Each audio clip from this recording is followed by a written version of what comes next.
way to go. Is Nigeria ready to supply what is used in making chloroquine? So if that is zero, then what are we talking about? Again, before now we believe it's money, money, money. Many private sector, they have gathered nothing less than 37 billion from Dangote down. 37 billion is sitting. What are we using it for? Are we going to use that money to import test kits again? Is that a way to go? What has been the support of the government of the day to the private sector?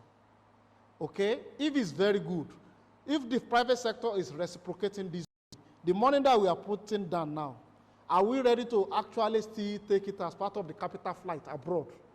To go and buy things that even in Netherlands, more than 600,000 masks that was produced from China after undergoing validation was saying that this particular product cannot handle this virus, and it was rejected. Is it the same product they have rejected we want to go and buy? The question is that we have our validation lab to test as small as face mask in this country. So before now, we've been talking is money, money, money. Now we have money. Money is on ground. What do we do with money?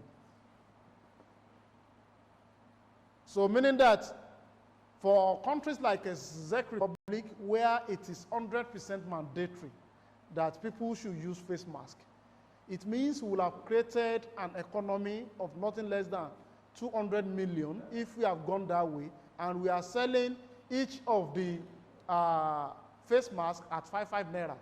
If we are selling 5 naira, all Nigerians is mandated to use it, assuming 50%.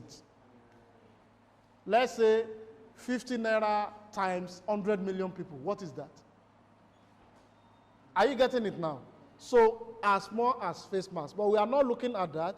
Let me say that this particular pandemic has actually taken us back to the recognition and the appreciation of Maslow hierarchy. There's a Maslow law that speaks about hierarchy of needs. I must confess to you that everybody in the world now, more than 80% of the global population is at the bottom of the pyramid of Maslow hierarchy. Why do I say that? That is where what you need only for physiological function. That is where we are. Everybody across the world has been humbled because you have been locked down. So when you are locked down, what are you clearly doing? You are looking at making sure that you are able to eat. You have shelter on your head. You have clothes. You have air, and you have water. Those are the things that he mentioned for now. Nobody is talking about safety again. Safety in the sense that you don't need any security guard, because I can't say it's the most, depending on where you are living, but everybody eats rice. If there's no that deliberate intent, then where are we, what are we going to be talking about now? So we need to commend the government for that. And the Rice Farmer Association has come on board to say, yes, we are having this issue, but we are not going to allow it to affect our production system. So that is a good one. Not only that, we have invested in production. Government has encouraged investment in the value chain. So we are processing, we are packaging, we are getting it to the market. A lot of people are already creating, we are creating new wealth around this. For that alone, is more than 30% of our problem solved. Do you agree with me? Yes. Good. Number two, the intervention that government has done in terms of that will have actually escalated or make our demand and supply when it comes to food to be highly imbalanced is the intervention around fertilizer. I want to say nothing less than 50–60% of can actually access. All other sources of protein of animal origin, they cannot do it. It's for some high class. I will not say more than that on that. So, and I will not give unnecessary figures so that I will not, but I consume fish, everybody consumes fish, and it's very rich, honestly speaking, more than even other red meats. So we need to underline that. So in the country, that is being liberalized, and a lot of people are going into it, so, and we thank God for that. Lastly, we need to commend government, again, around the issue of maintenance of our grain reserve, because when they mobilize that we need to get 100,000 tons of cereals now, We can only get that because we have a reserve. If there is no reserve, where do we go? Again, I learned some of these silos and strategic grain reserve has been concessioned. What is important is that are they functioning?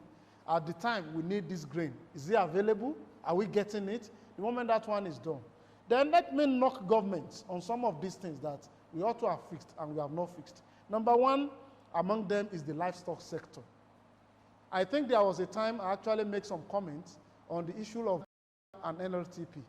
Today, they are still in the statement stage. A lot of things have not been achieved.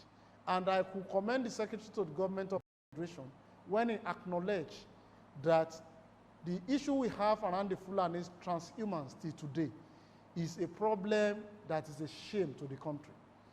A shame to the country because even this COVID-19 that we are talking about, who is testing this Fulani? People eat anything. If it is consumable, are you getting it now? And it is safe, it doesn't have a disease, we call it food. But it's not all the food that's going to give you nutrients.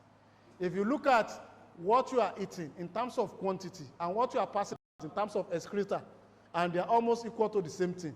You are just a transit for raw material that you are getting on feed to the toilet. That's the only thing. You are just a biological system that is processing some roughages around. And you are living with that and you say that's the food. You are getting me now. Look at countries like Rwanda. They will tell you that now we are not talking about food again. We are talking about where to export our food to in excess. So that is clear. In this country, we need to fix that sector. And I'm making bread as an example. Today, if the wheat, like Kazakhstan is talking about now, that they are not ready, and many other countries, including India, that our wheat production we are not exporting for the X period of time. All of us, we need to get ready that bread can get up to 1,000 naira. And remember, we have technology about cassava bread. Than 3/4 of successive recession. That is negative GDP. So we are in quarter one. Quarter two, quarter three is a projection. The anticipation is that by the last quarter of 2020, things will start picking up back. That is an anticipation. However, that is for a connected, globalized, and structured economy. Let's talk about the unstructured market we call economy in Nigeria that we have. It has its own advantage. Now it is the time we need to appreciate those advantages. Remember, as we are talking about COVID-19, I can tell you that nothing less than 30% Nigerians might not have even heard of it as we are talking today. They have continued their production activity and they are living their normal life. These things are. Let us pick them, aggregate them, treat them. Don't let them say they want to go and visit people in the village. Look at the case in Osun State.